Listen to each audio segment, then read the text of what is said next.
Efendim merhaba. Evet, bugün yine güne yansıyan gelişmeleri, olanı biteni Sayın Reşat Akar'la birlikte değerlendireceğiz. Tabii Bakanlar Kurulu toplantısı vardı. Özellikle bu 1 Temmuz sürecine yönelik sınır kapılarının açılması konusu konuşulacaktı.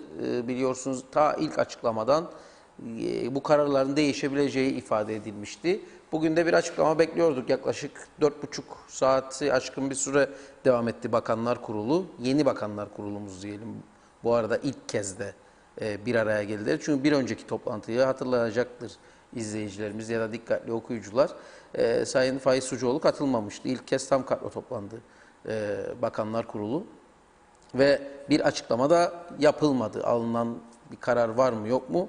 O açıdan bilmiyoruz. Bir taraftan bu var, bir taraftan eylemlilik devam ediyor. Esnaf ve sanatkar odalarının önderliğinde yapılan hükümet yüzünü bize dönsün eylemi bugün Mausa'daydı ve bölge bölgede devam ediyor. En sonunda da sanırım başkentte büyük bir eylem planlaması olacak. Çünkü açıklanan ekonomik paketten de pek memnun değil esnaf. Yaraya merhem olmadığı görüşünde. Bir taraftan da sendikal platformun önderliğinde sağlık örgütlerinin de dahil olduğu Başbakanlık önünde bir eylem oldu bugün. Orada da pandemi hastanesinin olmadığı, sağlık altyapısının yeterli olmadığı, doktorların sayısının yeterli olmadığı gibi gerekçeler ortaya konarak 1 Temmuz'daki açılımdan meydana gelebilecek olası kötü durumlardan hükümetin sorumlu olduğu ifade edildi. Bugüne baktığımız zaman böylesi bir ekonomi odaklı gündemimiz var elbette. Tabii dün açıklanan ekonomik paket her şeyin önüne geçmesi gerekiyordu. Bunu şimdi zaten enine boyuna yorumlayacağız. Çünkü dün gece biliyorsunuz açıklandı paketin detayları. Bugün Diyalog Gazetemizin de manşetinde var efendim. Bunları değerlendireceğiz. Hoş geldiniz Sayın Akar. Evet, hoş bulduk sevgili Aytürk. Tüm izleyenlerimize sevgi saygılarımızı göndererek başlayalım. Tabii bugün güne yeni ekonomik paketle uyandık. Normalde vatandaşların günlük yaşamında bu paket ne kadar etkili olacak ve ekonomik kurum kuruluşları ne kadar rahatlatacak buna bakmak lazım. Şimdi bir vatandaş olarak tarafsız bir gözle baktığımız zaman bu paketin içinde elbette olumlu unsurların olduğunu görüyoruz. Ama bu olumlu unsurların hayata geçirilebilmesi çok önemlidir. Bir, iki, bunun için öngörülen kaynak çok önemlidir. Üç, destek verilse bile ekonomik faaliyeti olmayan bir ülkede o kurum kuruluşlar nasıl faaliyetlerini sürdürecek çok önemlidir. Yani şöyle söyleyelim. Şimdi diyorlar ki işte sanayide orada burada çalışanların sosyal sigorta ihtiyaç sandığı sosyal fonlara yatırımları eğer Ocak ayının sonuna kadar primleri kesintisiz yatırılmışsa, borcu yoksa o kurumlara mesela alınan kararların en önemlilerinden birisi olduğu için bunu öne alıyorum. Diyor ki sizin diyor Haziran Aralık ayı sosyal sigorta ihtiyaç sandığı gibi sosyal fon ödemelerinizin %70'ini ben karşılayacağım diyor. Şimdi güzel de sen bu fona bu parayı verebilmek için bir yerden kaynak bulman lazım. Kaynağın neresi? Diyor ki Türkiye ile diyor imzaladığımız protokol. Türkiye ile imzaladığın protokol sadece senin dağıtmaya yönelik maksatların için midir öngörülen, yoksa Türkiye'nin de senden beklentileri, istekleri mi vardır? Buna bakmak lazım. Türkiye'nin istekleri ve beklentilerinin kaç tanesi gerçekleşmiştir? Kaç tanesi bekleme sırasındadır? Ve bunların ne zaman nasıl geçirileceği çok önemlidir. Türkiye, Kuzey Kıbrıs Türk Cumhuriyeti hükümetinden olmayacak şeyleri de istemiş değildir. Bunu hepimiz biliyoruz. Başka ülkelerin, Güney Kıbrıs'ı ve diğer ülkelerin almakta olduğu tedbirlere uygun bazı tedbirlerin alınması yönündedir. Mesela kamunun şişirilmemesi, sektörlerin çalışır hale gelmesi, verimlilik, ne bileyim özelleştirilmesi gereken kurumların özelleştirilmesi gibi çok ciddi konular vardır. Türkiye'nin beklentileri içerisinde, protokol çerçevesinde. Şimdi ortada 1 milyar 144 milyon Türk liralık bir paketten söz ediliyor. Bu paket karar alındı Haziran Aralık ayı itibariyle. Ama şimdi çalışan sektörlerin Haziran sonu, Temmuz sonu, Ağustos sonu sosyal sigorta primlerini hükümet hangi kaynaktan bulup da verecek? Türkiye'den gelmediği sürece. Türkiye'den gelirse sorun yok. Verecek. Türkiye bu parayı ne zaman göndereceğine dair bir taahhütte bulundu mu? Ne tür gelişmeler vardır bunu bilmiyoruz. Bu işin en önemli yanlarından birisi. İkinci önemli bir durum, eğer müesseseler çalışmaz haldeyse, ki şu anda çalışmıyor durumdadır. Bunlar siz sigortasını ödeseniz de %70'ini iş yapmayan müessese kaç kişi çalıştırmaya devam edebilecek? Bu mümkün değildir. Yani önce buna bakmak lazım. Şimdi ülkenin gerçeklerini tespit etmek çok önemlidir. Kaç tane şirket faal durumdadır? Kaç tane şirket faaliyetlerini sürdürememektedir? Bir gezip bakalım. Mesela bir Girne çarşısını gitsin ekipler incelesin. Devletin seçeceği kadrolar bir Girne çarşısını enip geçsin baksın. Gitsin bir Mausa Surlar İşi çarşısına baksın. Lefkoşa'nın Arasta çarşısı, Yenikent çarşısı, Metropol çarşısı, Dereboyu gitsin baksınlar. Kaç tane mağaza kapatılmıştır? Kaç tane mağaza tam aktif olarak çalışmamaktadır? Açık olanlar ne kadar iş yapmaktadır? Bunlara bakmakta bir fayda vardır. Öyle görülüyor ki hükümet dün hem de hükümet krizi oldu. İşte Turizm Bakanı görevden alındı. Özel uçak krizi. Efendime söyleyeyim, Çalışma Bakanı değiştiydi, değişeceğiydi. Parti içi dengeler. Ve tabii ki 4 aydan kısa bir süre kalan Cumhurbaşkanlığı seçimlerini de hesaplayarak hükümet dün bu kararları aldı, açıkladı. Ama esas beklenen karar bugündü. Neydi bugünkü karar? Turizm faaliyetlerinin başlamasına ilişkin havaalanlarının açılması, hava trafiğinin başlaması. Şimdi Güney Kıbrıs bunu 10 gün önce başlattı. Ve gittikçe de gelişiyor. Dün de Baf Havaalanı Larnaka'dan sonra önceki gün daha doğrusu pazar gününden itibaren çalışmaya başladı. Ve ilk sefer İsrail'in başkenti Tel Aviv'den, ikinci sefer Selanik'ten, Yunanistan'ın Selanik kentinden buraya gerçekleşti Baf'a. Ve bu iki uçağı da bizzat havaalanına giderek Rum Ulaştırma Bakanı ile Rum Turizm Müsteşarı karşıladı. Ne kadar önem arz ettiğini gösteriyor bize turizm faaliyetlerinin. Bakan ve bakan düzeyindeki müsteşar gidiyor uçak karşılıyor havaalanında, çünkü çok ihtiyacı var. Ve Güney Kıbrıs 30 ülkeye PCR testi bile istemeden kapılarını açarken ve dün de Güney Kıbrıs'ın hastanelerinde son korona hastası taburcu edilmişken neden Rum halkı panik yapmıyor, korkmuyor? Efendime söyleyeyim, açıyorsunuz bu kapılarda, biz korona olursak bak temizlendi hastaneleri de kapatın ya da oturun işinizde de sağlık her şeyden önemlidir demiyor da bizim tarafta korkunç bir panik var. Bunu anlamak mümkün değil. Daha doğrusu anlamakla birlikte bu kadar paniğin ne kadar önemli olduğunu tartışmak lazım. Anladığımız nokta şudur: bizim vatandaşımız da diyor ki veya bazı örgütler, senin diyor Rum tarafındaki gibi bir pandemi hastanen yok. Tabii birçok insan da köylerde bizi dinleyenler nedir bu pandemi hastanesi diye sorarlar mutlaka, ama bir hastane işte bu koronavirüslü durumu ortaya çıkarsa özel olarak tedavi edilecekleri bir özel hastane, Rum tarafı 100 yataklı bu hastanesini 1,5 ay önceden hazır etmiş durumda. Dolayısıyla da hastane hazır olunca turizm faaliyetleri çok daha rahat bir şekilde başladı. Rumlarda tepki yok mu? Acaba açıyorsunuz da şudur budur. Ama orada ciddi bir yönetim vardır. Hükümeti devlet başkanı yönetmektedir. Başkanlık sistemi vardır. Oturup bakanlarla birlikte kararlarını almışlar. Pandemi hastaneleri de hazır. Turizm faaliyetlerini başlatmışlardır. Ve onlarda uçak seferleri, bütün koltuklar, tabii bazı uçaklarda korona önlemleri vardır. Her uçak tam full uçmuyor. Aralarda boş koltuklar bırakıyorlar ama arz ettikleri koltukları dolduruyorlar. Büyük bir talep var Güney Kıbrıs'a gitmek için.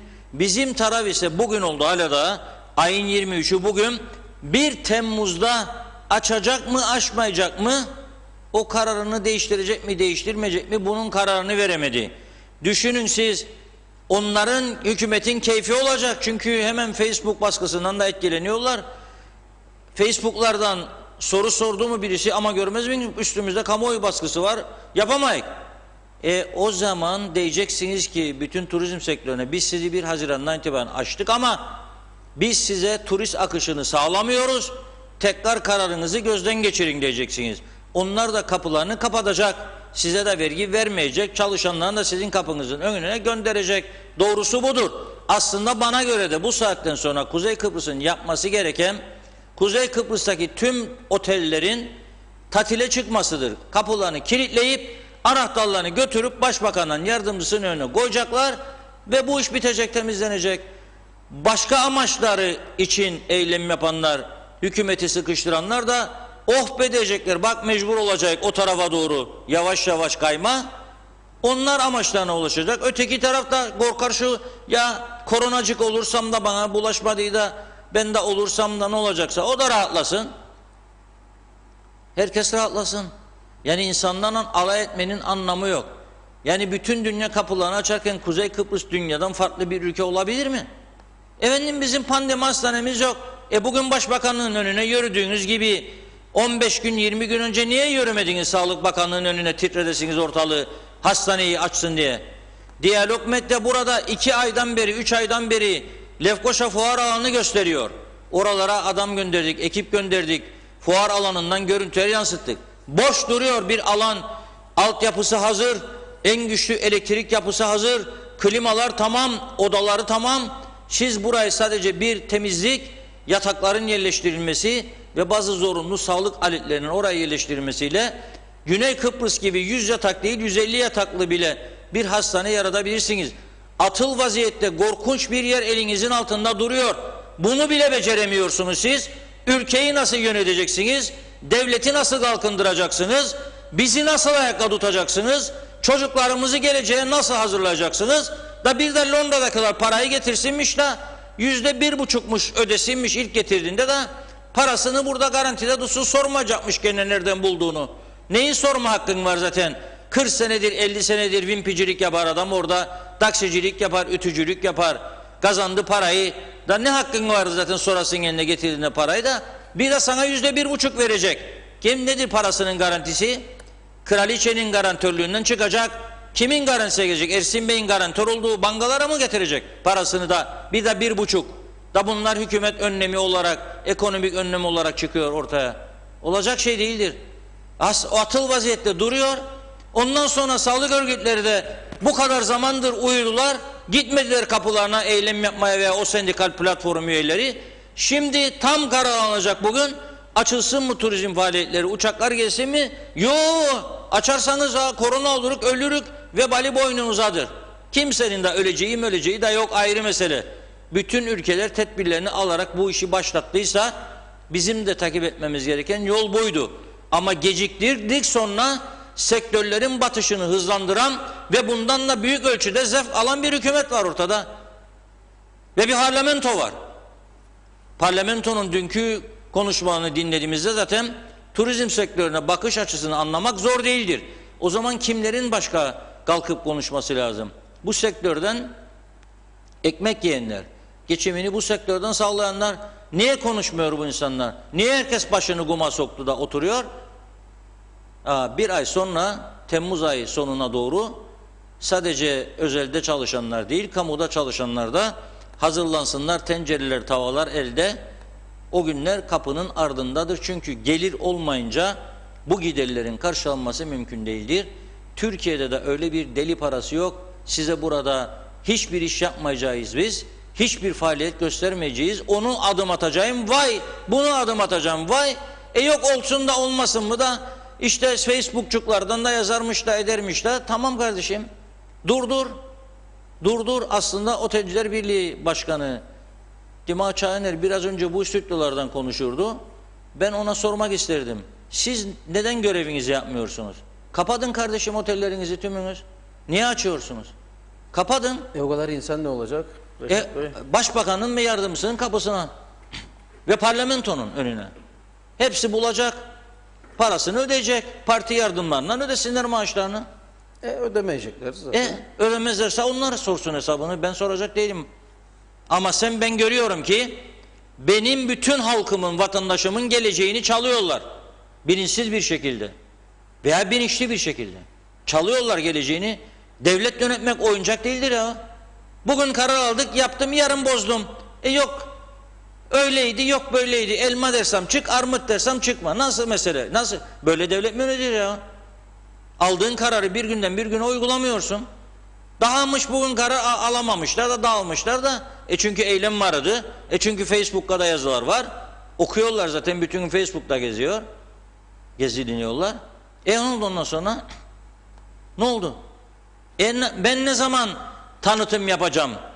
Ne zaman uçaklardan rezervasyon yapacak insanlar da gelsin? Bak, hem istiyorsun bir PCR testi, bazı ülkelerden 2 tane test ve karantinada. Şimdi İngiltere'den gelen bir mesaj var bana. Okuyacağım Radya Hanım'ın bugün sabahleyin gelen bir mesaj var. Londra'daki Türkler paylaşmış bu mesajı. O paylaşılan mesajı gönderdi bana. Diyor ki 1974 Kıbrıs Harekatı'nda savaş var diye arkalarına bakmadan ülkelerini kötüleyerek iltica ettiler. Ne oldu? Bizim oralarda dünya memleketleri, İngiltere şimdi KKTC vatandaşları oldu. İngiltere'de virüs devam ediyor. KKTC'de bir şey yok. Geri geliyorlar. Hem de almaya başladılar. 14 gün karantinaya gireceklermiş. Ondan sonra evlere gidecekler. Milletin huzurunu kaçırmaya. Kafan çekerse dinle lafazanlıklarını, ben kendi adıma kimse istemiyorum. Bunu buradan birisi paylaşıyor.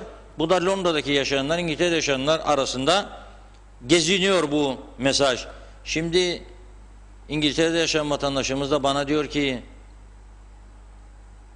Londra'da yaşayanlara, yani bizler İngiltere'de yaşayanlar hepimiz koronalıyız, sanki öyle bir izlenim yarattılar da gelirsek oraya, yani bunlar 74'te kaçtılar, terk ettiler memleketi, hangi yüzünden geri geliyorlar?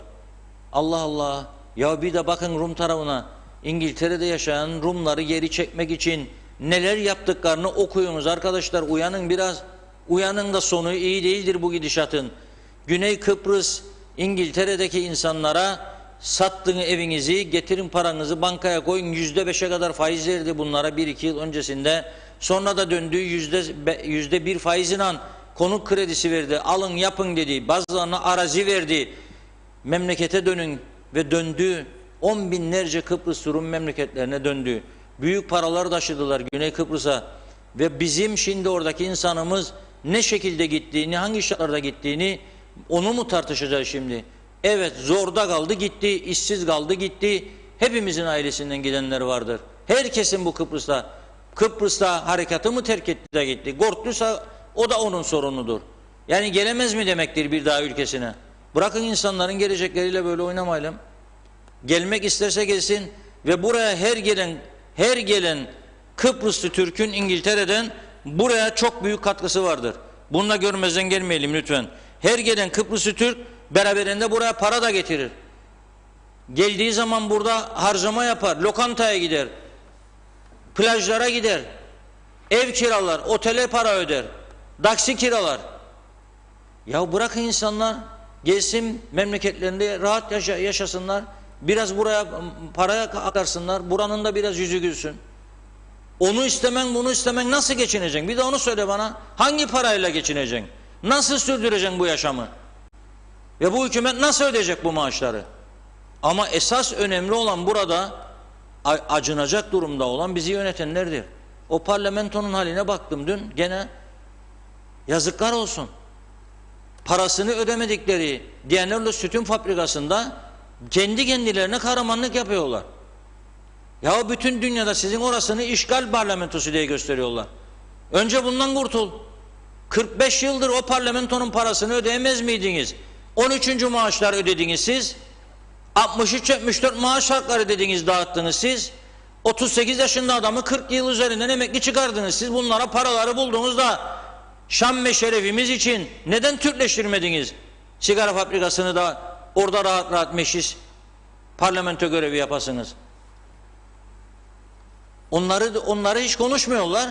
Ama ondan sonra bakıyorsunuz bir uçak gelmiş de gitmiş de öyle mi gelmiş, böyle mi gitmiş, alışveriş mi yapmış, niçin yapmış ve sonra bu uzun yıllar bu ülkede Turizm Bakanlığı yapan mücadele önderinin oğlu da alıyor eline belgeleri, polisin büyük bir işmiş gibi, tabii yandaşlar da aynı anda hazır yaymak için da alıyor da okuyor, bunu da çok büyük görev başardı. Bence kutlarım. Yani yeniden parti başkanına dönmesinde de büyük kar vardır Serdar Bey'in.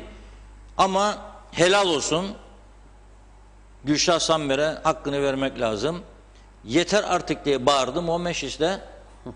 Ben kendisine, Gülşah Hanım'a tam 2 yıldır buradan, ama özellikle UBP ile koalisyon sonrasında 1 yılı aşkın süredir ona buradan en cesaretli milletvekili gördüğüm için, yani ben de bakıyorum bunların içerisinde en cesaretli acaba kim olabilir? İş hayatından gelen birisi olduğu için Gülşah Hanım'ı görüyorum ve ona devamlı buradan çağrı yapıyordum. Gülşah Hanım, böyle olmaz, çık meclise, al eline bir ateş, yak kürsüyü dedim. Bu terörizm değildir, dikkat çekmektir. Yasaları geçirmiyorsunuz, siz, memleket mahvolmuş durumdadır. Alacaklılar alacaklarını alamıyor, verecekliler vereceğini veremiyor. Mahkemelerde boşanma davaları patlamış durumda. Barış, ruh ve sinir hastalıkları hastanesine başvuranlar 25.000'i geçti. İnsanlar psikolojik sorunlar yaşıyor. Bunalımda, dükkan kirası ödenmiyor. Ama ödeyemez, bakmasın ona, akşam ben onu meyhanede gördüm. Gördün bakalım, belki biri davet etti. Belki derdinden son paraları yiyordur. 15 gün sonrasının ne olacağını biliyor mu o dükkan kirasını ödeyemeyen adam? Onu bekleyen sıkıntıyı bilebilir mi? Ülkeyi bekleyen sıkıntıyı. Bunlara çare üretmek çok basittir. Üretmek isterseniz ama, niyet varsa ama, cesaret varsa ama, yok davet edeceksiniz insanlar da ondan sonra bırakacaksınız, herkes saldırsın da siz de vallahi ben de böyle bilmezdim, vallahi o da öyleydi de böyle olduydu, ne bileyim o yapması lazımdı, benim üstüme değildi. Bir kişi niye çıkıp bu sorumlu olmadı? Niye başbakan demedi? Ben onay verdim buna kardeşim.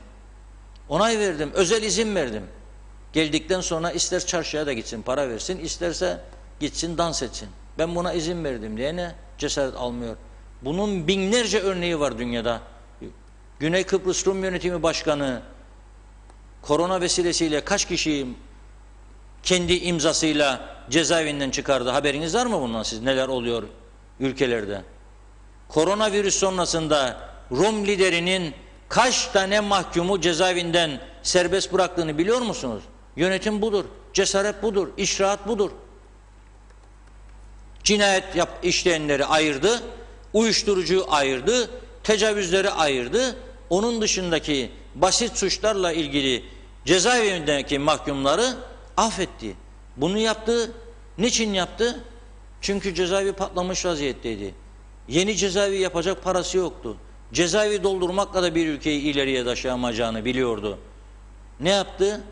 İnsanlara virüs bulaşmasın diye baktı, gördü ki 2 tane bisiklet çalmaktan hapismiş.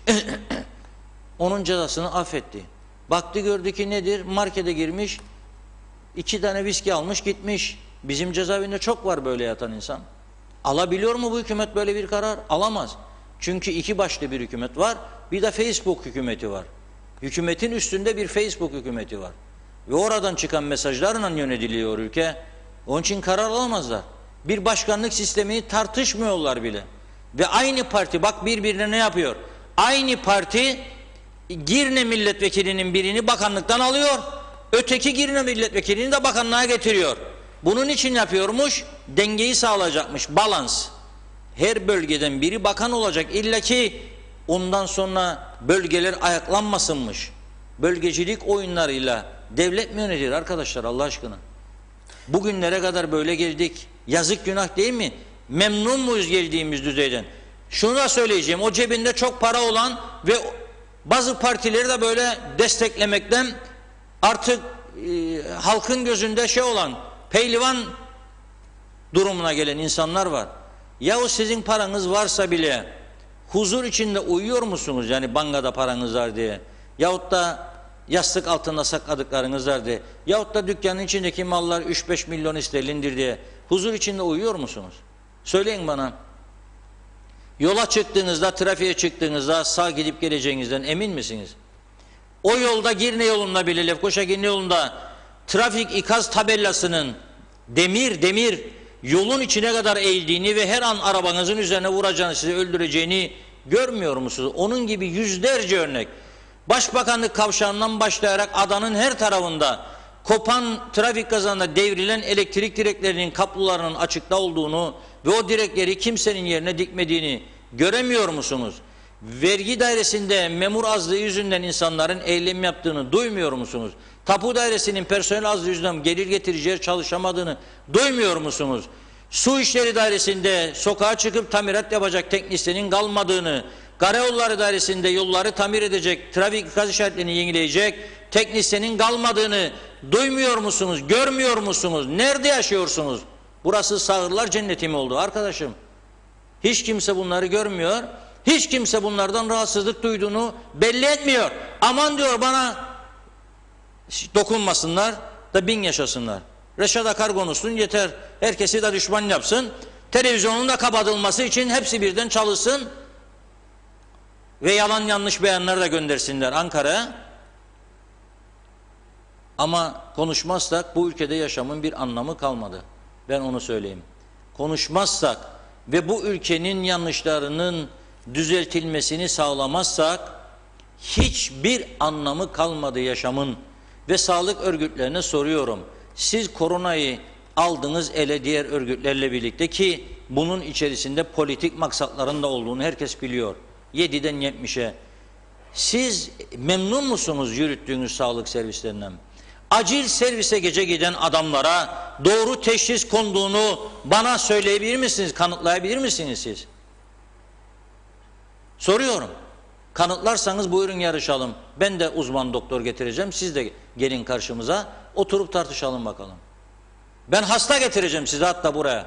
Hiç ilgisi olmayan teşhislerinden yanlış yerlere yönlendirilen çok hasta getirebilirim bu stüdyo içerisine. Hem de taze taze örnekler. Son 1-2 ayın içerisinde. Hastaneler dökülüyor. Farkında mısınız?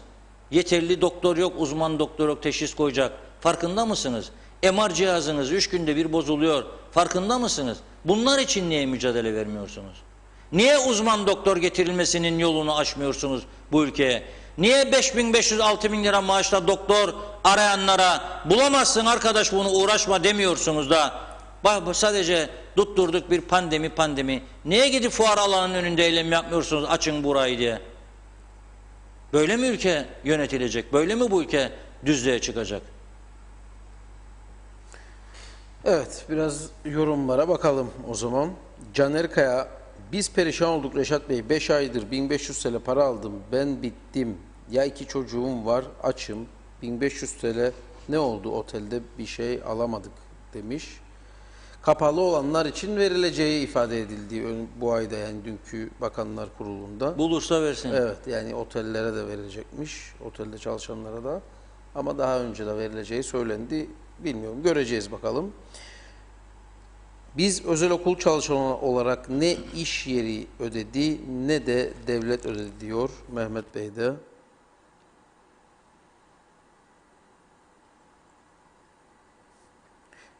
Evet, biz okul temizlikçileri olarak da bizi kimse ödemedi bir başka yorum.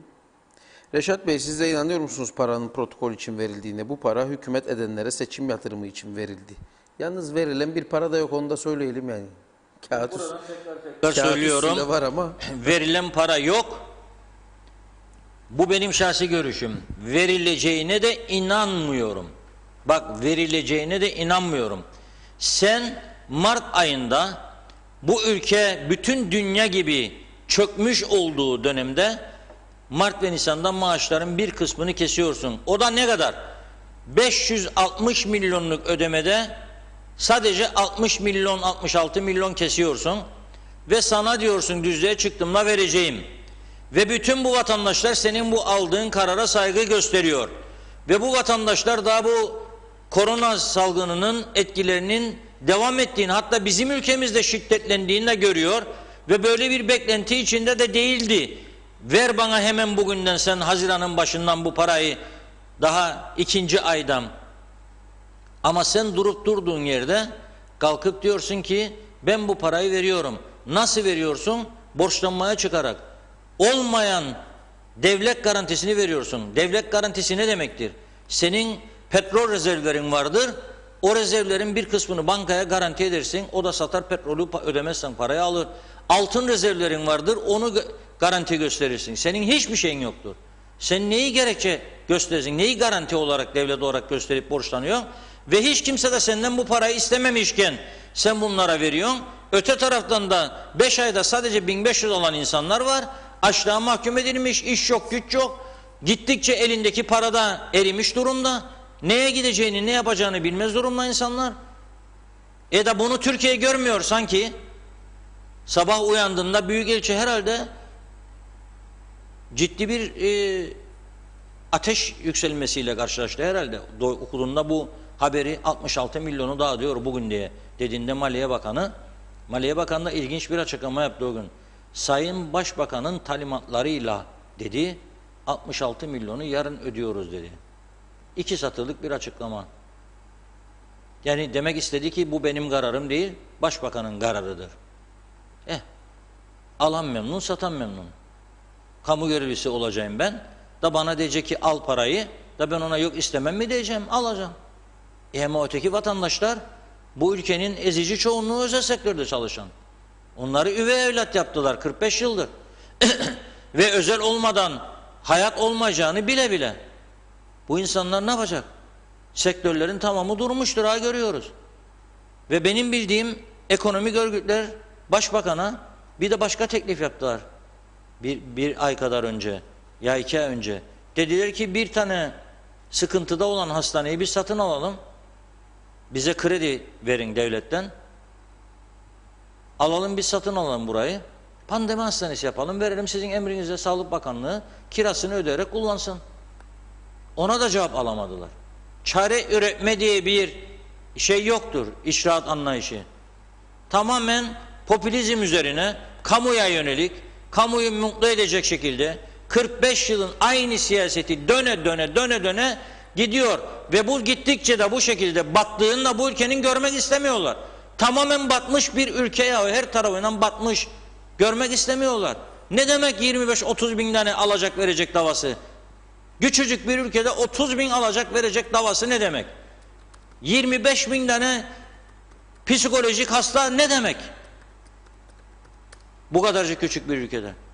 Sen bunu hala da birileri görüp de bu tehlikenin önüne geçmiyorsa vay halimize.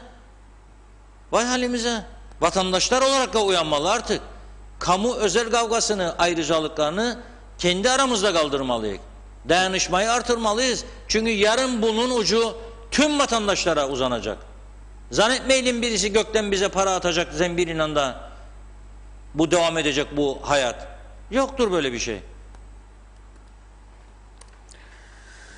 Korona yoldadır. Bizde Almanya'da bulaş felaket gidiyor. Burada yani Kıbrıs'ta nasıl olsa hazırlıklar yapıldı. Allah herkesi korusun demiş Kamil Özalay. Açılmayan işletmelere 1500 TL destek verileceği ve kapalı olan kasino çalışanlarının da bundan yararlanacağı haberleri doğru mu? Az önce söyledik bunu. Öyle olduğu ifade ediliyor pakette. Göreceğiz. 1 aylık. 1 aylık tabii. Belli ki Rumların paraya ihtiyacı var ama bizim yok. Refah düzeyimiz çok yüksek olduğu için kapıları da açmaya gerek yok diyor İlkay Taşın. Pembe Karavulu 65 gündür vaka yok. Bu kadar günde değil hastane gökdelen çıkılırdı. Bitirdiler turizmi diyor. İyi yayın dilekleri için teşekkür edelim. Reşat Bey ağzınıza sağlık. Elvan Altuntaş. Biz turizmde çalışan şoförler 4 aydır oturuyoruz. 1500 TL verdiler. Kim geçinir bu parayla? İşveren de bize hiç yardım etmedi. Dilenci durumuna düştük. Ne yapalım? Bize kim yardım edecek? 4 aydır ev kirasını ödemedik. Ne yapacağız? Çok zor durumdayız diyor Remzi Karanfiller. Sınır kapıları acilen açılmalıdır. Ekonomi dönmüyor. Hükümet kredilerden bahsediyor. Ama nasıl ödenecek bu krediler? Turist yok, öğrenci yok. Yüksek sesle Günlerdir söylüyoruz. Bir Allah'ın kulu icraatta değil. Böyle kriz olmaz diyor Ruhsan İskifoğlu. Haldun Yenilmez Londra'dan izliyorlar. Londra'da yaşayan Kıbrıs Türkler grubuyla birlikte. Reşat Bey, tek çaremiz Rum tarafında olduğu gibi başkanlık sistemi. Bir de İngiltere'ye en erken bir zamanda kapıları açmazlarsa KKTC daha da çok batacak diyor. Pembe Hanım, biz özel sektör çalışanları dertten marazdan öleceğiz bunun içinde demiş. Bilal Akaydın, Türkiye'den Kıbrıs'a Temmuz'a gelmek istiyoruz ama Türkiye'de hiçbir kurum ve hastaneler isteğe bağlı PCR testi yapmıyor. Sormadığımız sağlık kurumu kalmadı, test yapmıyorlar. Nasıl geleceğiz?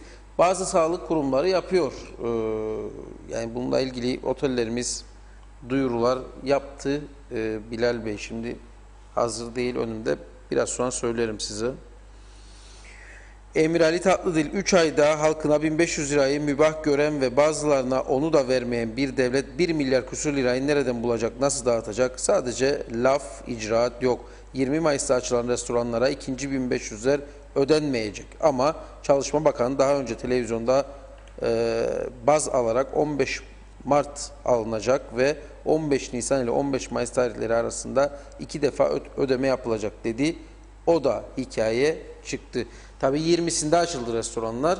20 günü hiç açıkmış gibi sayıyor maalesef devlet. Sırf o noktada para ödemesin diye 1500 liralarda. Aman korona olmayalım diyenler kendini bir yere karantinaya kapatsın, sorun yok ama bu ülkeyi hapsedemezler. Artık kapalı kalamayız. Ne koronası diyor Caner Kaya. Biz açlıktan ölüyoruz. Niye kimsenin umurunda değil diyor.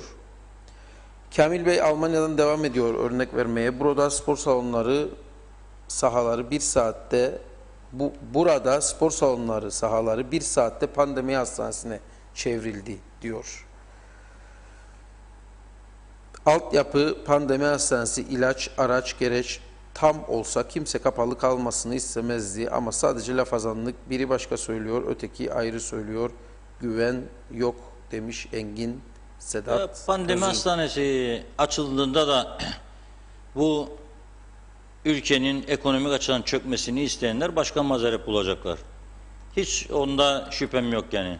Çok azınlıkta olan bir grup, %1 belki, bu ülkenin ekonomik açıdan çökmesini istiyor. Bunun üzerine siyaset yapıyor. Onlar pandemi hastanesi yarın açılsın. Bu da diyecekler ki açıldı amma diyecekler. Başka bir şey söyleyecekler. Dolayısıyla burada önemli olan, eğer sen bir ülkeyi yönetmek için görev alıyorsan, o onu dediydi, bu bunu dediydi meselesi değildir. Doğru gördüğün bir kararı alır uygulamaya koyarsın arkadaş. Ve sonuna kadar da aldığın kararı savunursun. Yanlış yaparsan da şerefinden istifa edersin. Doğru yaptığını gördüğü zaman seni eleştirenler de mahcup olur. Olmazsa da aldırmazsın. Ama hem göreve talip olacaksın ülkeyi yönetmeye, hem de baskı altında icraat yapacaksın. Yaptıydım yapmadıydım, olduydu olmadıydı, yarını da o bir günde 3 gün daha bekleyelim ve 5 gün daha bekleyelim. Son dakika açtık yarın sınır kapılarını diyor. Daha önce ne söylemedin sınır kapılarının açılacağını? Ama seni görünce Rum tarafı da ha dedi, Mustafa sen akıllı da ben ahmak Mustafa. Nasıl? Ben ahmak mıyım ya Mustafa? Benim Dışişleri Bakanım şu anda Tel Aviv'de seni nasıl halledecek yakın bir gelecekte onun planlarını yapar. İsrail'in de Dışişleri Bakanı eski zorlu bir askerdir ha. Savaşçı, korkunç biri. Gel dedi kendine de telefonda değil dedi. Hristodolis'e ve bindi gitti uçağa. Havaalanında Tel Aviv'de indiği havaalanında görüşüp aynı uçağından geri dönecek. Ciddi kararların eşiğindedir Kıbrıs şu anda. Çok ciddi. Bizim bu önemsemediğimiz, bizim bu benimsemediğimiz, bizim bu kıymetini bilmediğimiz Kıbrıs'ın başka ülkeler nezdinde öyle kıymeti var ki, o kadar büyük önemi var ki, onlar bu ülkenin geleceği için stratejik planlar yaparlar. Türkiye'yi nasıl köşeye sıkıştıracaklar, bizi nasıl bunun içerisinde etkisizleştirecekler. Biz burada oturduk 3 kişi 5 kişi, biri sağ platformmuş, biri sol platformmuş, biri ilericiymiş, biri gericiymiş, biri çözümcüymüş, biri anti çözümcüymüş, biri federalcıymış, biri konfederalcıymış. Herkes birbirine Dün baktım milliyetçilerden biri bizim bir manşet vardı. Karpuzla patates. Diyalog gazetesinin diyor bilmem nesi ihaneti. Aa, ne ihaneti? Karpuz ihaneti. İlk defa duydum ha. Karpuzun ihaneti mi olur be babam? Yaşça büyüksün benden. Yani karpuzun ihaneti mi olur? Yazdık adamlar satamıyor dedik. Elde kaldı. Onların konuşmanı yazdık.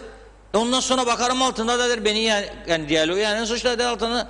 İşte diyor kabak gibi karpuz yedirdiler bize diyor cezasını çeksinler diyor. Tamam da benim ihanetim nedir? Yani karpuzlar ve patatesler satılamıyor. Ülkede turizm yok. Nüfusun 1/5'i terk etti ülkeyi diyorum. Da benim burada ne şeyim var? Vatana millete ihanet suçum var. Anlamadım. Bu nedir işte? Bu nedir? Psikolojik sorunlar had safhada. Ne konuştuğumuzu, ne söylediğimizi, ne yapmak istediğimizi bilemez duruma geldik. Ve Allah korusun. Temmuz'u var bunun, Ağustos'u var, sıcak yaz günleri. İki taraflı bir ateş gelecek, bir de o bir ateş, ekonomik ateş. Nasıl dayanacak iki ateşin altında kaldığımızda? Burada bu söylediklerimizde tarih yazacak bir gün. Burada bu söylediklerimizi de tarih yazacak. Bu video kayıtları kullanılacak 10 yıl, 20 yıl, 30 yıl sonra. Yanılırsak bu adam bizi yanılttı dersiniz.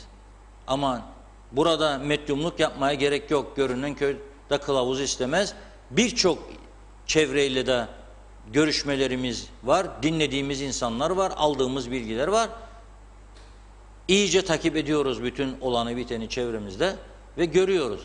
Benim üzüldüğüm ne Rum Dışişleri Bakanı'nın 1-2 saatlik Tel Aviv'e gidip gelmesi, İsrail Dışişleri Bakanı'yla özel konuşması, ne Yunanistan Başbakanı'nın bir hafta önce gidip İsrail Başbakanı Netanyahu ile görüşmesi, ne Amerika Birleşik Devletleri'ndeki seçimlerde konuşulan Yunan lobisinin hazırlıkları, ne öteki taraftan yapılan stratejik ortaklıklar, Fransa'ya bağlı donanmanın Kıbrıs açıklarına gönderilmesi, hiç bunlar bizim toplumumuzu maalesef ilgilendirmedi. Hiçbir sivil toplum örgütü, hiçbir siyasi parti İngiliz üst topraklarının bile Rum yönetiminin kontrolüne verilmesi ki bizim hakkımız var.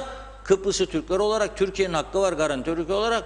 Bir tanesinin bile konuşmaması size bizim siyasetimizin çapının ne kadar küçücük olduğunu göstermiyor mu arkadaşlar? Siyaset böyle midir?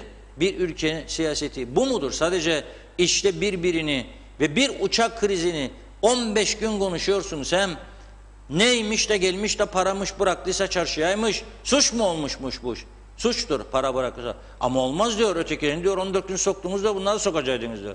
Da geleceğiydi sana böyle insanlar bu kadar büyük yatırım 200 milyon 300 milyon dolarlık yatırım için gelecekti sana bu insanlar değil mi bura?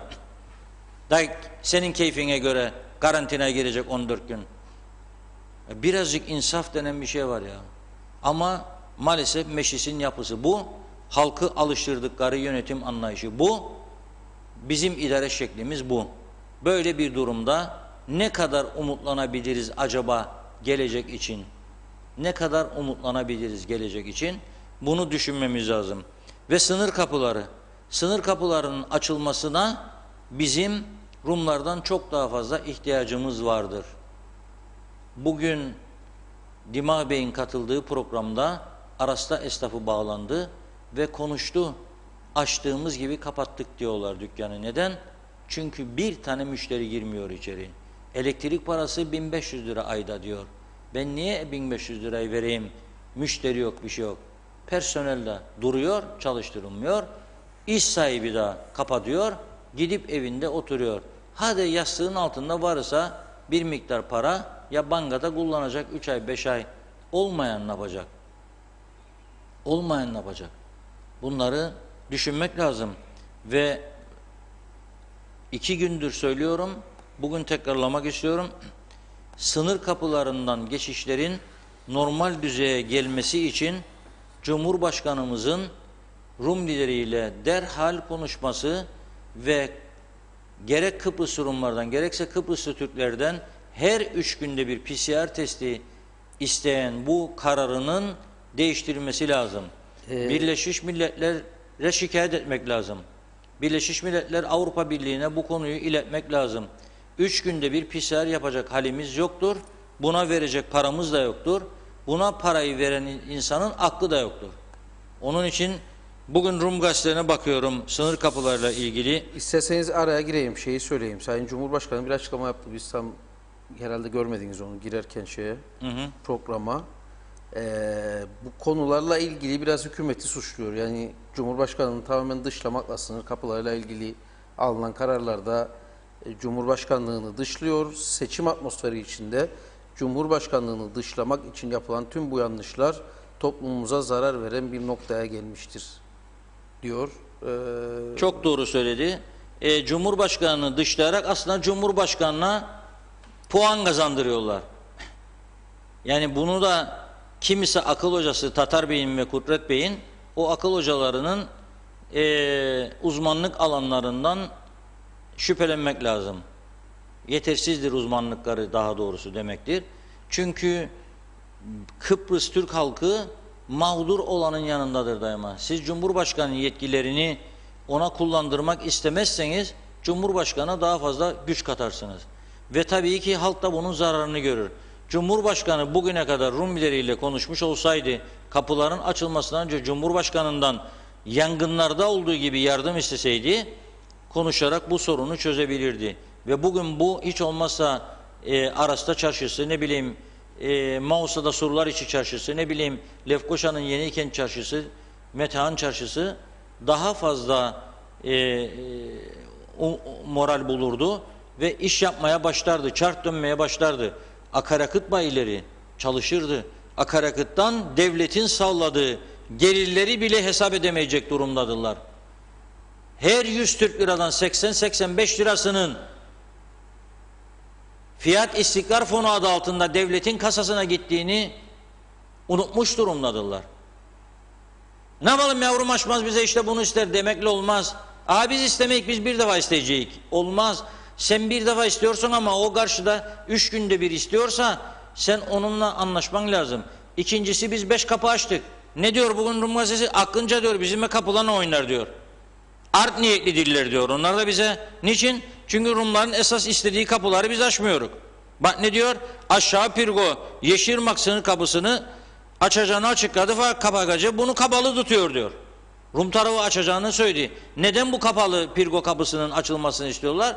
O bölgede yaşayan insanlar gelip Türk tarafından geçerek Lefkoşa'nın Rum kesimine daha hızlı bir şekilde gidiyorlar. Daha kısa yoldan gidiyorlar. Hem yakıt tasarrufu hem zaman tasarrufu. Özellikle hasta insanlar Lefkoşa'nın Rum Devlet Hastanesi'ne gidebilmek için Pirgo Yeşilırmak kapısından Lefkoşa'ya geliyorlar. Türk kesiminden geçip gidiyorlar. Biz bunu aşmıyoruz. Neden? Ceza vereceğiz Rumlara. Biz burada görecek bizi ya. Bizi görecek. Forever yazar kapının girişinde TRNC Forever. Bunu görecek. Ben istersem geçireceğim. O da sana bunu yapacak. 72 saat PCR diyecek. Hadi bakalım. Şimdi bunu konuşup biz de Pirgo'yu açıyoruz. Diğer kapıları da açıyoruz tümünü. 5 kapı değil. Ama siz de bize kaldırın PCR'ı demenin zamanıdır. Bunu kim söyleyecek? Ersin Bey'le görüşmez Rum lideri. Onun muhatabı bizim liderimizdir. 2 lider görüşüp bu işi çözecek. Ve bu konuda esas ekonomik örgütlerin de artık başlarını kumdan kaldırıp kişisel düşünmemeleri lazım. O kurumları yönetenler gidip Cumhurbaşkanı'ndan yardım istemelidir onlar da. Teşvik etmelidirler onu. Gidip Sayın Cumhurbaşkanı artık durum böyledir, bıçak kemiğe dayanmıştır. Bizim üyelerimiz çok büyük sıkıntı içindedir. Lütfen buna bakınız demesi lazım. Ticaret Odası'nın üyelerin içerisinde yüzlerce konfeksiyoncu vardır. Hepsi de perişandır. Yüzlerce ayakkabıcı vardır. Hangisi memnundur acaba? Kredi meselesi verecek bize kredi diyor, doğrudur diyor. Bir kısmını devlet edecek, düşük falan filan. Da aldığımda nasıl söyleyeceğim krediyi onu sorsun bakalım. Eğer dükkanda müşteri olsa çalışmıyorsa istediğin kadar kredi ver bana sen. Nasıl dönecek dükkan? İnsan kalmadı Kıbrıs'ta. Bunu göremiyorlar.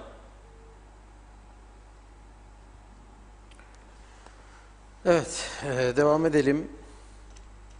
Turizmde çalışan kızın perişan, çocukları var, kirası var, 1500 TL'yi de veremediler. Acımak, merhamet etmek yok. Hükümetimiz bu parayla geçinebilir mi diyor Havva Hanım. Bunlar bizi mahvetmek için oturuyorlar o koltuklarda, hem canımızı hem paramızı yediler. Paramızla da sadaka verdi. Yazıklar olsun Derviş'e Özılgaz.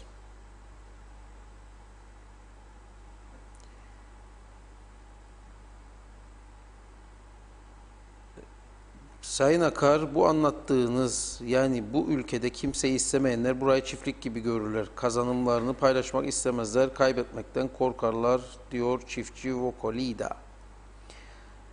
Aman dikkat edelim, internette kapanmasın diyor Kader Keskin. Evet, bravo Reşat Akar, Mehmet İnancı. Helal olsun sana, çok doğru. Gelsinler insanlar. Bu yollar kapalı kalırsa mahvoluruz. Açın artık şu kapıları, açın. Yaren Azat. Sayın Sucuoğlu her gün para veriyor. Nerede bu para diye sormuş Caner Kaya. Helal olsun sana. Konuş diyor Yasemin Işık. Vaka sayısı günde 1-2 vakaya düşene kadar Türkiye dahil hiçbir ülkeye kapılar açılmamalı diyor Nevzat Kolçak'ta. Koronadan gelecek korkusu olanlar kendilerini evde karantina yapabilirler. Niye ülke kapatılsın ki? İnsanlar aylardır maaş alamıyor. Çok zor durumda. Niye bunları düşünen yok? Diyor İlkay Taşın. Ali Rıza Ergüz. Sayın Erhürman, korona çıkarsa KKTC'yi başlarına yıkacakmış. Peki kapalı mı yaşayacağız? 1,5 yıl yönettiler. Hastane için bir kazık çaktılar mı? 74 yaşındayım. Ne yapalım? Kimseyi istemez. Gelsin hastane diye ortalığı yıktı. Ne olacak? Yoksa Cumhurbaşkanlığı derdi mi var? Bu millet yutmaz demiş.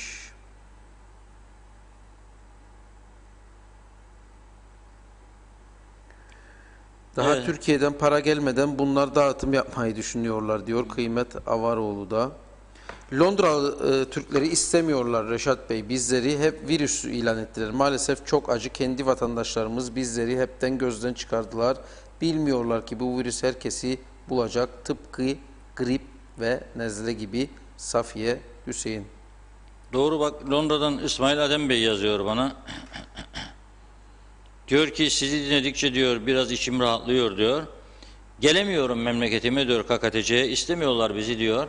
Hem İngiltere'de PCR, hem Kıbrıs'ta PCR, hem de 14 gün karantina. Benim memleketim diyor, dolayısıyla hanımım diyor memleketi Ankara'dır diyor. Ankara'ya gidecek diyor, kararı aldık diyor.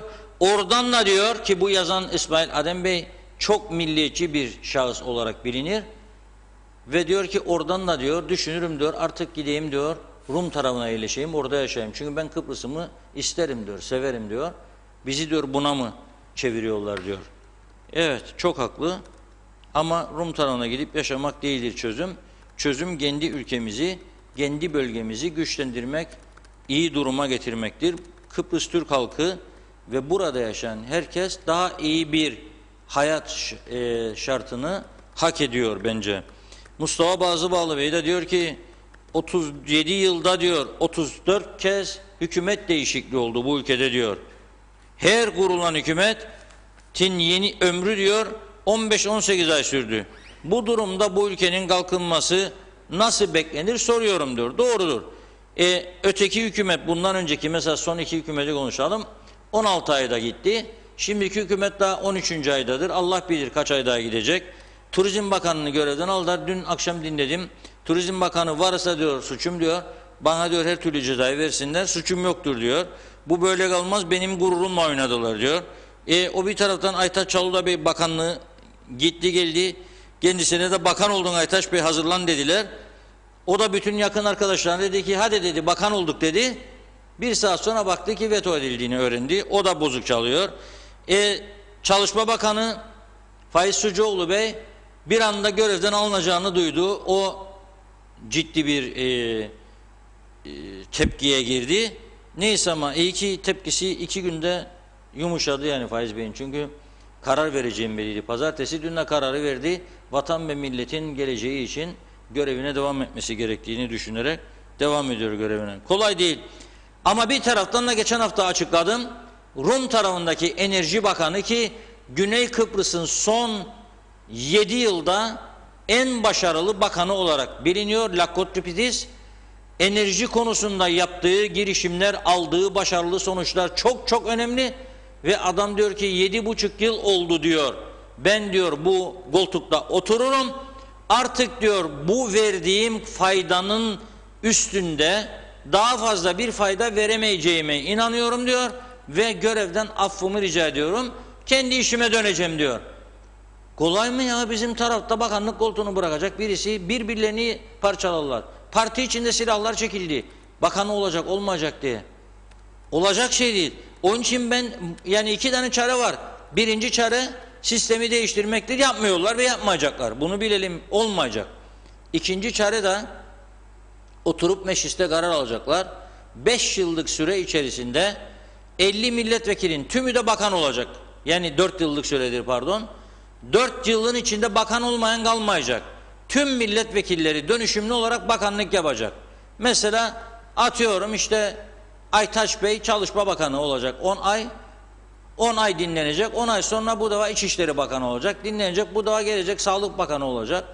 Ve bu şekilde 50 milletvekilden bakan olunca sorun ortadan kalkacak büyük ölçüde. Yani başka bir çare düşünemiyorum. Çünkü dıştan da almıyorlar. Kabul etmiyorlar. Ne biz milletvekilim benim dururken diyor dışarıdan ben diyor adam mı alacağım diyor. Yani benim milletvekilim Sağlık Bakanlığı'nı diyor veya çalışmayı veya ne bileyim iç işlerini veya dış işlerini yönetemez mi diyor. Allah Allah ne münasebet. Ya bize niye adamları getirdik diyor oraya diyor. İşte böyle diye de o milletvekili de bakanlık koltuğuna oturduğu gün bir sonraki seçimi ilk günden düşünmeye başlıyor. Bir sonraki seçim kazanabilmek için de alması gereken önlemleri alamıyor. Aman ha diyor onu alırsak diyor Mehmet Bey, bunu alırsak Ayşe Hanım, onu alırsak Mustafa Bey, bunu alırsak Naciye Hanım. Olmaz diyor. Otur yerine diyor. Dokunma bir şeye. Sen de idare et, gittiği kadar gitsin diyor. Neticede bir kart vizit olacak. Şimdi mevcut bakanı bakan diye yazacaklar. Bitince bakanlık eski bakan diye yazacak altına. O kart vizit de tabii ki sadece dikili taşın etrafında geçerli olacak. Yani İngiltere'ye gidip verdiğinde sen TRNC eski bakanıyım diye. İngiliz'in ne umurunda? Ya TRNC nedir bilmezler zaten dünyanın birçok insanı. O yüzden kendi kendimizi gandıra gandıra 45 yılı çaldık maalesef ve bu noktaya geldik. Bundan sonraki hayatımızda bol şans. Benim söylemek istediğim bu. Bol şans. Rum tarafından yeni sonuçlar çıkmış. Bu da çok enteresan. Evet. 2 tane yeni vaka var. Aman yandık. Hepimiz korona olacak. Ha, kapıları kapatın. 2 tane bak koronavirüs çıktı Rumlarda. Yandık. Hepsini kapatın tekrar kapıların. Allah aşkına. Yanarık biterik. Hemen kapatın kapıları. Rum tarafında 2 tane bak gördün mü oğlum? Bitmez tükenmez Rumlarda. Kapatın kapıları. Hiçbiri açılmasın. Bırakın herkes evine. Hatta iş yerleri de kapatın. Zaten iş yok. Yani zaten iş yok. Dairelerde iş milyoner zaten şu anda. Kapatın daireleri, klima parasını kurtarırsınız. Arkadaş, aylıkları gönderin eve. Nasıl olsa birileri verecek size. Kamil Bey diyor ki bu programı her gün seyrediyorum. Süper program. Sizleri kutlarım. Almanya sevgiler, saygılar. Sayar Aker, ne cesaret var ne adalet. Yeni meclis seçimi gündeme gelmeli diyor. Orhun Karagözlü, Reşat Bey fazla sinirlenme diyor. Bırakın koptuğu yerde kalsın, sabaha kadar konuşsak bir siyasetçi duymuyor zaten. Onlar koltuk dedinlenenler, halkı düşünenler yok. Memleket battı, onlar koltuk sevdasındalar. İngiltere'de Kıbrıs'a gelmek için en az 3000 sterlin istiyor. Bir de orada harcama, madem ki İngiltere'den gelmemizi istemiyorlar, hükümet gidecek, gelmesini istemiyor hükümet, gidecek çok ülke var. Mustafa Kemal. Doğru. İngiltere yaşayanlara açtı kapıyı İspanya. Gitsinler İspanya sahillerine tatil yapsa ama buna da değmeyik insanımıza çünkü bir özlem var. Yani insan kendi vatanı istemez mi? Birçok İngiltere'de yaşanan birçoğunun evi var burada. Gelip adam evini açacak, havalandıracak. Eve geldiği zaman bahçesi varsa bahçeci çağıracak, para verecek, biraz hayat dönecek. Temizlikçi çağıracak, evi yıkatacak, temizleyecek. Sucuğu çağıracak, depoları su dolduracak. Akmayan Çeşmeri çağıracak, tamiratçı gelecek, Çeşmeri tamir edecek, su motoru yandı onu değiştirecek, elektrik kurumuna biriken borçları ödeyecek, belediyeye biriken borç paralarını ödeyecek, çağıracak kiralık araba gelecek, ona para ödeyecek, benzin koyacak, para ödeyecek, gidecek bakkaldan karpuzları, hellimleri alacak, götürecek eve, para ödeyecek. Bunları düşünen yok arkadaş. Aman aman aman aman aman. Ne oldu aman aman aman. İşte 2 tane PCR. İngiliz'in güvenmezsiniz çünkü biz daha korkunç bir milleti. İngiltere'nin PCR'ıyla bizim bir değildir. Bizimki dünyada eşi benzeri olmayan bir güvenlik altında PCR'dır. Burada da yapacaksın kendine 2. Yok 14 günde karantina diyor. Niçin karantina 14 gün? Niçin karantina 14 gün? Bırak gitsin evine. 2 tane PCR'dan sonra ne isten? 14 gün karantina kendinden. O ilk günlerdi. Efendim İngiltere'de daha devam edermiş. Daha ne olur ne olmazmış. Ederse edecek ya. Ama zaten korona hastası olan bir adam uçağa binip de gelmez ya, yolculuk riskini göze almaz ya. Nefes alamaz duruma geldiğinde uçakta ne olacak? Ahmak değil ya bu adam. 10-12 saat yolculuk yapıp gelecek Kıbrıs'a. Gelmez adam. 2 defa da test yapıyorsun. O da yetmedi. 14 günde karantina. Karantinanın parasını da kendi ödeyecekmiş. Devlet değil ha. Gelen ödeyecek karantinanın parasını da. Vay be vay vay vay vay. Ya öyle bir memlekettir burası ki bu memleketin yollarından, sokaklarından altınlar, elmazlar fışkırır. Gelip torbalara dolduracaklar elmazları, altınları diye korkuyoruz. Bize kalsın altınlar, elmazlar. Yürüyecek yolu yok, onun farkında değildir. Çukurların içine düşe düşe bel fıtığı olmayan adam kalmadı memlekette. Yapmayın ya Allah aşkına. Reşat Bey, ben İngiltere'de kalıyorum. Savaşa da katıldım. 74'ten sonra ayrıldım. Kıbrıs'tan bugün emekli oldum. Benim gibi çoğu var Kıbrıs'a gelmek isteyen ama bu Kıbrıslı Londralı ayrımı yanlış. Onlar bizden daha milliyetçidir. Bugün 1000 emekli gelse Kıbrıs'a, Kıbrıs ihya olur. Hükümetin de çabası yok. Bu insanları teşvik etmiyorlar diyor Salih Konu. Doğru. Orbay yenilmez, bu virüs geçmez arkadaş diyor. Tüm dünya gibi artık açmamız lazım her şeyi. Aksi takdirde insanlar aç kalıp dükkanları yağmalamaya başlayacak. Dükkanlar yağmalanıyor. Oo neler neler. Bugün Diyalog Gazetesi'nin sayfasına bak, neler var, içeriye bak. Ortaköy'de, Göçmenköy'de girmedik, ev bırakmadı diyor. İranlı Rahman diyor. Bu tarafta o biri 6 aylıkta hamileymiş sevgilisi, nişanlısı nice. Çekti bıçağı dayadı bazına, psikolojik bunalım içinde. Bakalım arkadaşın ne derdi var. Onları da gönderemediler. Nijerya elçiliği çağrı yaptı, kimse gitmedi götürsün. Öteki gitmiş demiş, sana yer etmem diye. Dolu, dolu, dolu, dolu, dağ yolunda gene gazalar, dolu haberler, korkunç. Evet. Daha bunlar krizin ilk günleri, ilk ayları. Esra Altuntaş, keşke KKTC'yi sen yönetsen Sayın Akar demiş. Reşat Bey, çok güzel yorumluyorsunuz. Sizden başka konuşan yok. Kıbrıs'ta Tuncay Garabioğlu. İngiltere'dekilere mesaj oluyor. Hasan Nihat Erdoğan, direkt uçuş hakkınız için eylem yapın. BM'yi protesto edin. Bu ekonomi başka türlü düzelmez. Vay Allah'ım ya. BM'yi protesto. BM'yi de niçin protesto edeyim? Benim hükümetimi protesto edeceğim. Benim. Şu beni koymuyor. Bunun manası gelme demektir ülkene. Ey Londra'da, İngiltere'de yaşayan Kıbrıslı Türkler, sakın ülkenize gelmeyin diyor. Halbuki 3 ay önce de gitti oraya, yatırıma çağırdı bütün İngiltere'deki Türkleri, memleketinize gelin dedi. Şimdi de dergenlerine gelmeyin diyor. Niçin korona vasıtasınız siz diyor. Yapmayın ya bunu Allah aşkına. Yapmayın. Kimdir koronalı? Tekrar ediyorum, koronalı olan bir adam zaten uçağa binemez. 10 saat yolculuk çekemez. Nefes sorunu yaşar. Bir yığın sorun yaşar. Binmez gelmez. Ama kendimizi emniyete alalım mı alalım. Bir orada PCR dedin, tamam dedim sana. Bir de burada dedin, ona da tamam dedim. Şimdi tutları bu da pandemi yokmuş. Fuar alanı, yol gösteriyoruz size. Fuar alanı. Bir hafta içinde hazır olur pandemi hastanesi. Aylardır. Bunu yapmayanları neden görevden almıyorsunuz da bir uçak gelmiş de onları görevden alırsınız? Bunların sorumluluğu yok mudur? Bu vatana millete ihanet değil midir? Ama örgütler de çok acayip. dediğim gibi herkesin bir siyasi amacı vardır. Yani sadece amaç şey değildir, sağlığımızı koruyalım meselesi değildir. Bir siyasi amaç var arkasında bu işin. Bir siyasi amaç güdülüyor. Olacak şey değil yani.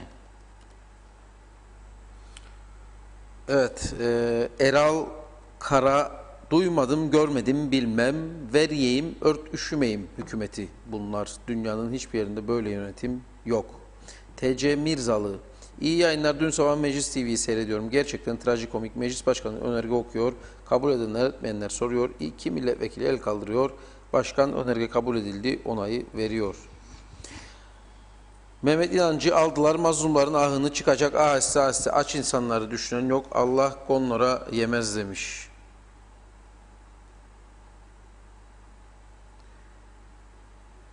İyi yayınlar Reşat Bey. Ben Güney Kıbrıs'a geçişler için sormak istiyorum. 300 TL ödeyip PCR testi yapan 72 saat güneye gidebilir diyorlar. Fakat bugün sabah bir arkadaşım elinde PCR kanadı olduğu halde gittiği Ayet sınır kapısı mı? Neyse, sınır kapısında işine gitmek için İngiliz polisi gidemezsin dedi ve kendisini geri çevirdi. Bu nasıl iştir? İşine bile izin vermedi.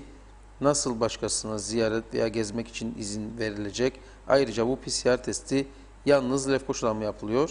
Mausa'da yapılıyor PCR testi. Ama neden acaba izin verilmedi sınır kapısında? İngiliz olduğuna göre şeyden diyorsunuz, Beyarmudundan, Pile'den. İngiliz zannederim çalıştığı iş yeriyle ilgili evrak ister. Hep işte bu sorunları çözmenin yolu Cumhurbaşkanlığı sarayından geçer. İngiltere Yüksek Komiserini Cumhurbaşkanı üstler konusu olduğunda davet etti makamına ve dedi ki sizin dedi bu yaptığınız işlem dedi, aldığınız bu karar dedi Rum yönetimiyle Kıbrıslı Türklerin haklarına tecavüz etmektir. Biz bunu kabul edemeyiz dedi. Aynı şekilde Cumhurbaşkanı davet edebilir İngiliz Yüksek Komiserini, bu yaşanan sıkıntıları ortadan kaldırmasını isteyebilir.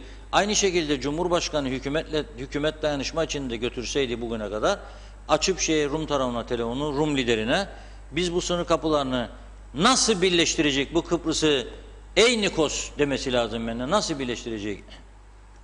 Sende daha çok korona oldu, bende olmadı. Neden sen benden 3 günde bir PCR isteyeceksin?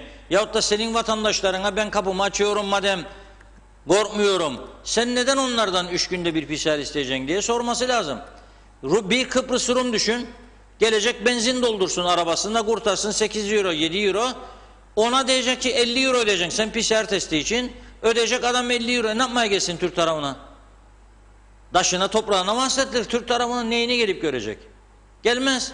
O gelecek buraya ya benzin koyacak ya şimdi zepse meyve fiyatlarımız korkunç ucuzladı. Gelip zepse meyve alacak gidecek buradan. Üreticinin elinde kalan patates müşteri bulacak. Karpuz müşteri bulacak. Ama yok. Yani bunu öne götürme diye bir içraat anlayışı yok. İngiltere'den buraya 1000 tane Kıbrıslı Türk oradaki evini satıp da en ucuzunu söyleyeceğim 500 bin liradan 1000 tane 1000 kişi sadece gelse 500 milyon sterlin gelir bunun içine. 500 milyon sterlin. KKTC hükümetinin 2020 mali yılı bütçesi 1 milyar sterlindir. 1 milyon.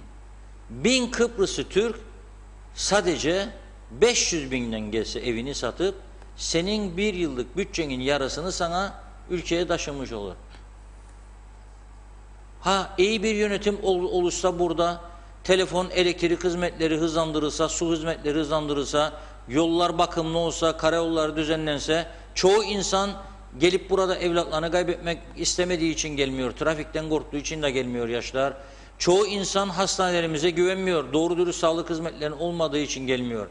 Bunları düzeltip de bu insanlara iyi bir sunum yaparsan değil 1000 kişi 10.000 kişi de çeken bunun içerisine ve ihya olur burası. İhya olur ama yapmak istemiyorlar. Oy yok çünkü. Evet. İngiltere'de yaşayanların oy hakkı yok burada. Odur mesela. Erol Canseç, pandemi süreci dünya kurulalı yaklaşık 5000 yılda ilk kez dünya toplumlarına ülkelerinde bulunan çarpık sistemlerini düzeltmek, bireysel çıkarlar yerine toplumsal çıkarlar için yeni reformlar yapmaları için olanak sağlamış bir süreç içindedir. Eğitimden tutun, sağlık, ekonomi, yerel istihdam, üretim, nüfus ayarlanması, yaşam tarzı vesaire vesaire. Bunlardan tutun da birçok alanda kalkınmak için tüm ülkeler ellerini sıvarken maalesef bizler Kuzey Kıbrıs Türk Cumhuriyeti olarak yalnızca sokak siyaseti üretmekten başka bir iş yapmıyoruz demiş Erol Canseç dostumuz. Tam fırsat, lüzum şimdi İngiltere Ercan uçuşlarında uçaktan enilmesin eskideki gibi. Orada 3-4 saat beklemesin. Virüs bulaşma şansı böylelikle çoğalıyor. Artık uçakta bekleyelim eski senelerdeki gibi diyor Orbay Yenilmez. Keşke gelmeyi sağlasak da ondan sonrasını tartışırız yine. Karantina Temmuz ayında kalkıyor mu diye soruyor Mehmet İnancı. O belli değil daha. Yani bakalım, bugünkü Bakanlar Kurulu'nda konuştular bunları ama bir açıklama yok. Herhalde olursa göreceğiz ya da başka bir toplantıda alacaklar bu kararları.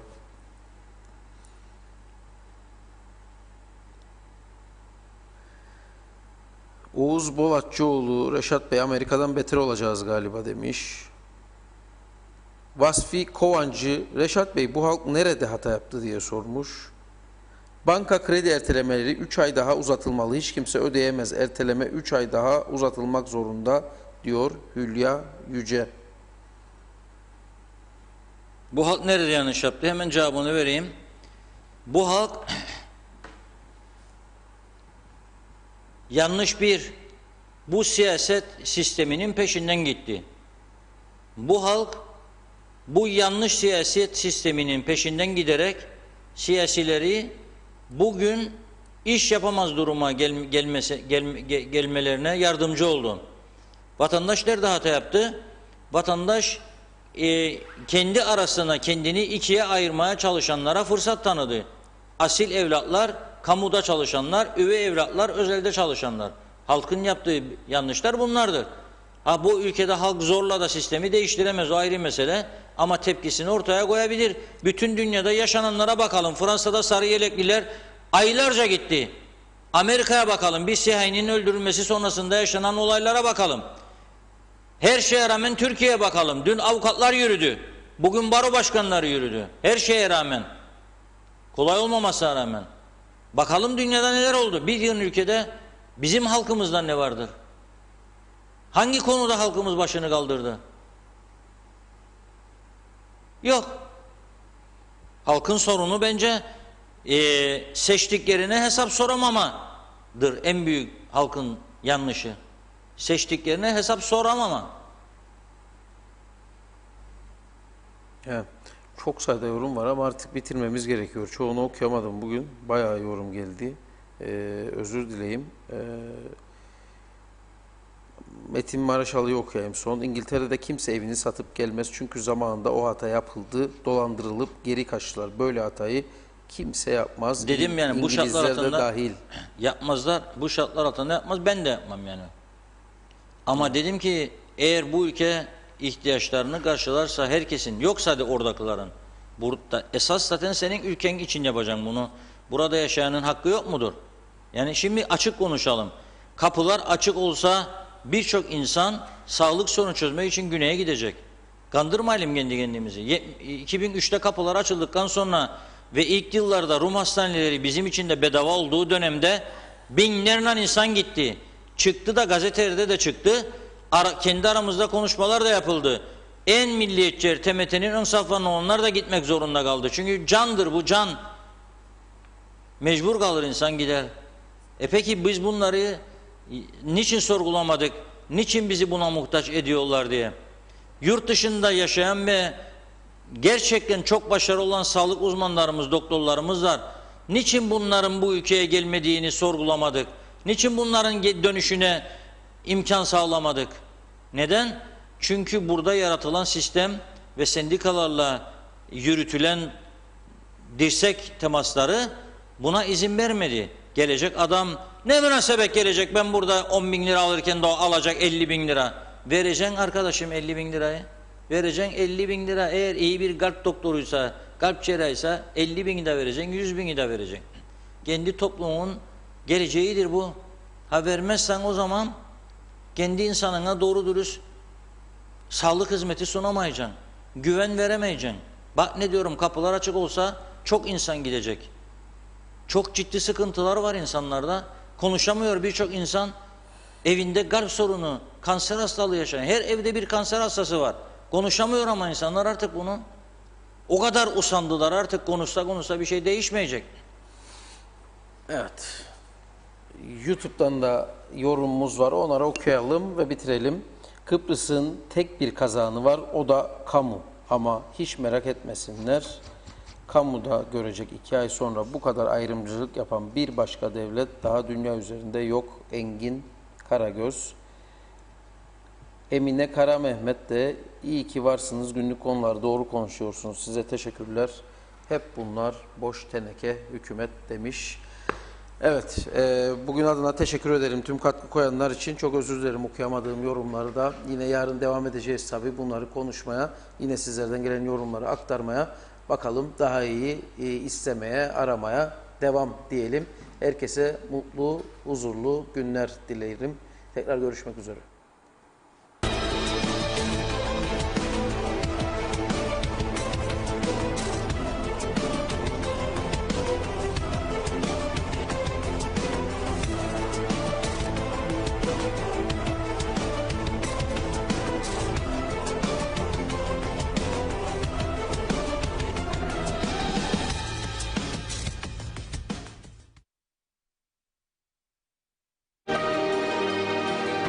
Yollarda güven, ülkede huzur istiyoruz. Polisimizden daha çok denetim,